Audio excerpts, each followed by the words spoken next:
प्रभु, इस भयानक वन में यह स्थान कितना सुंदर नंदवन जैसा प्रतीत हो रहा है।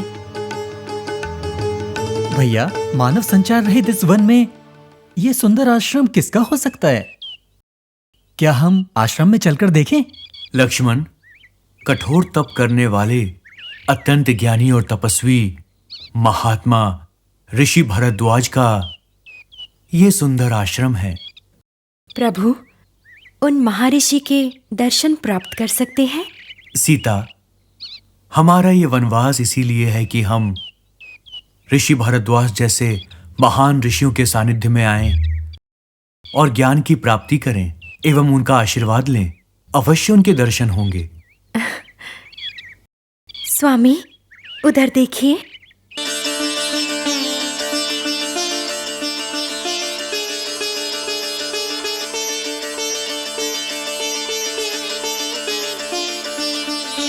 आहा, आहा, कितना अद्भुत दृश्य है। मेरे प्रभु स्वयं महाविष्णु, महालक्ष्मी और अविशेष के साथ पधारे हैं। मेरा अहोभाग्य है।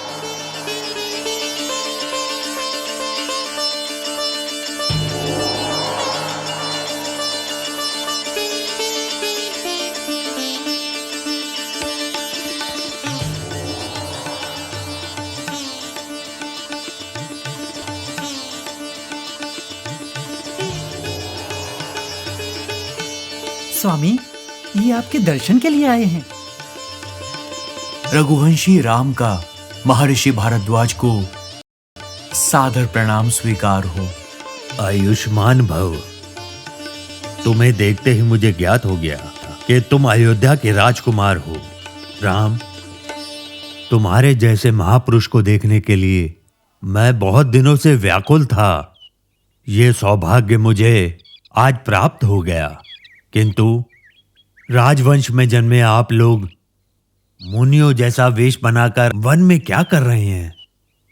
गुरुदेव, मेरे पिता ने मेरे भाई भरत को राज करने के लिए और मुझे 14 वर्ष के लिए वनवास में ही रहने का आदेश दिया है। इसीलिए पिता के वचन का पालन करने हेतु मैं वन में निकला हूं ऋषिवर, और मेरे साथ मेरी धर्मपत्नी सीता भी साथ में है और मेरे छोटे भाई लक्ष्मण भी साथ में हैं। हम आपके दर्शन हेतु आए हैं। ओहो, पृथ्वी पर राज करने वाला तप करने आया है।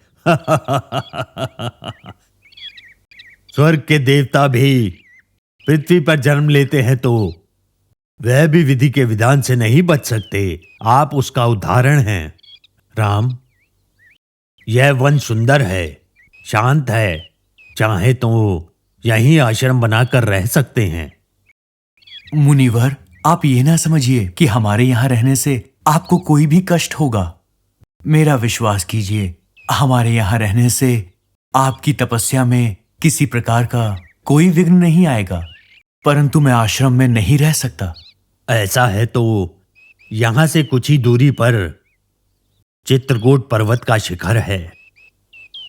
आप जहां तक देख सकते हैं, वहां रहने वाले सभी प्राणियों को जीवन भर पुण्य प्राप्त होता है।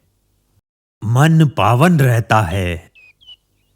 वहां पर कई ऋषियों ने तप किया और अपने शरीर के साथ ही स्वर्ग को प्रस्थान कर गए।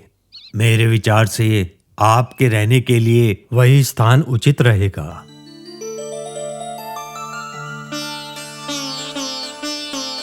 अति उत्तम मुनिवर, हम तीनों चित्रकूट पर्वत पे जाकर ही रहेंगे।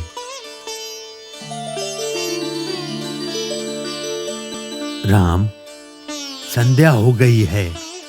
इस समय में वन से होकर चित्रकूट जाना बहुत कठिन है। इसलिए आज रात्रि इसी आश्रम में विश्राम करके कल प्रातः ही अपनी यात्रा का आरंभ कीजिए। यदि ऐसा है तो हम अवश्य रुकना चाहेंगे।